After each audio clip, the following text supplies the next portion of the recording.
Hello everyone, welcome back into this channel, and in this video I would like to show you the way how to clear cache on a TikTok to get an extra space for your phone.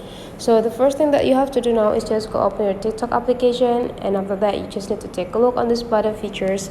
There will be like 5 sections there, and you just need to visit your profile. And after that, go click this 3 straight line on the top right corner and go click settings and privacy.